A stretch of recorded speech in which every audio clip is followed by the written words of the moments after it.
يا نساء النبي لستن كأحد من النساء إن اتقيتن فلا تخضعن بالقول فيدمع الذي في قلبه مرض وقلن قولا معروفا وقرن في بيوتكن ولا تبرجن تبرج الجاهلية الأولى وأقمنا الصلاة وآتينا الزكاة وأطعنا الله ورسوله إنما يريد الله ليذهب عنكم الرجس أهل البيت ويطهركم تطهيرا واذكرن ما يتلى في بيوتكن من آيات الله والحكمة إن الله كان لطيفا خبيرا إن المسلمين والمسلمات والمؤمنين والمؤمنات والقانتين والقانتات والصادقين والصادقات والصابرين والصابرات والخاشعين والخاشعات والمتصدقين والمتصدقات والمتصدقين والمتصدقات والصائمين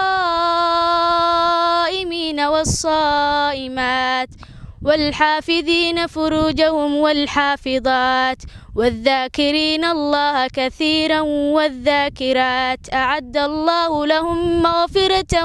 وأجرا عظيما. يا نساء النبي لستن كأحد من النساء إن اتقيتن فلا تخضعن بالقول فيدمع الذي في قلبه مرض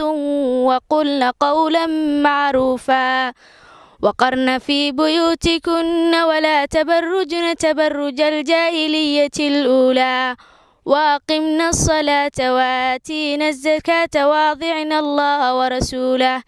إنما يريد الله ليذهب عنكم الرجس أهل البيت ويطهركم تطهيرا واذكرن ما يتلى في بيوتكن من آيات الله والحكمة إن الله كان لطيفا خبيرا إن المسلمين والمسلمات والمؤمنين والمؤمنات والقانتين والقانتات والصادقين والصادقات والصابرين والصابرات والخاشعين والخاشعات والمتصدقين والمتصدقات والمتصدقين والمتصدقات والصائمين والصائمات